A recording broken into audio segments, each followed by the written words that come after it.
Welcome to my channel, Nomad's Land Studios. My name is Rebecca, and today I will be reading for you an original story from the r/NoSleep subreddit entitled My Reflection Was Consumed by author J.L. Oakman. Have you ever seen something in your reflection that vanished the moment you tried to focus on it? An awful thing wrought from the world you almost, but mustn't, see when the corner of your vision blurs? So did I, dear reader. But my imaginary stalker was bolder than most. After months of snatched glances, it stepped wholly into frame. An awful visage, almost like myself, yet entirely alien. A beast of human flesh, but in human shape, stretching into dimensions I've no right to have ever witnessed.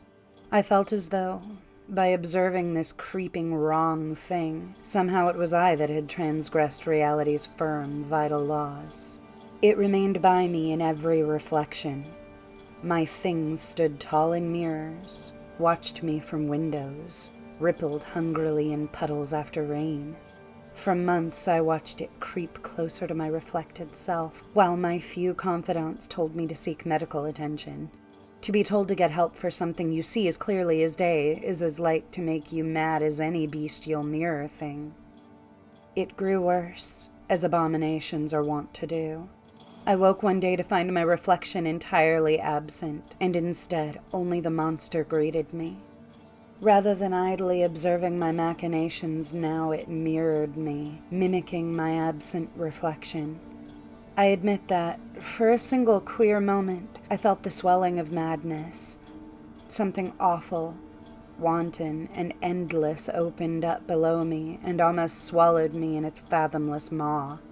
I nearly welcomed it. But my mind remained steadfast, if a little altered, with this new predicament. Soon my mirrors were covered, and when that could not silence the whispers of my stalker, I shattered every reflective surface in my home, and was granted a brief respite. My home became a haven to the unseen, as I neglected my straight razor and threw myself ever further into my work which now taxed me in new and awful ways, as I hid away from anything that dare reflect my monster back at me. No one else saw the monster still. The man-thing in the mirror that taunted me with its mimicry, daring me to slip and allow it further entry into reality. I thought to continue as I now was forever. It isn't such a shame to have lost reflections once they're gone.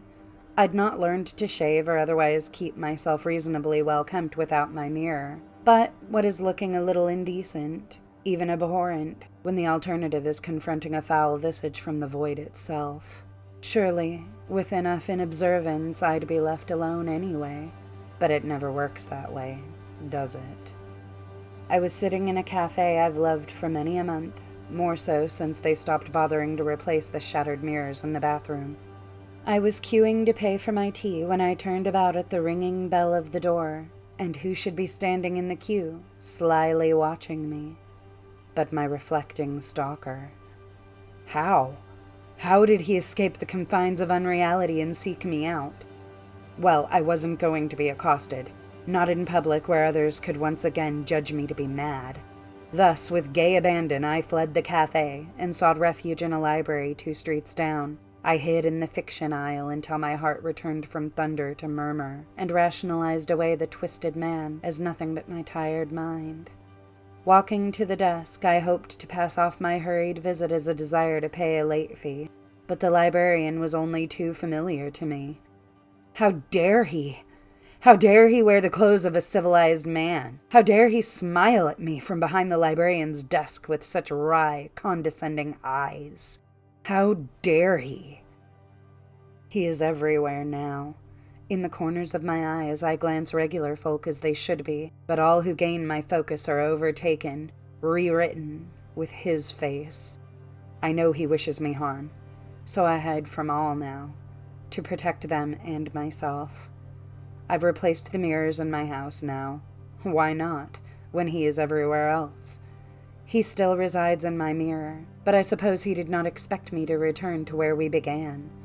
For now he looks quite troubled when he sees me staring at him through the glass. from the corner of the room.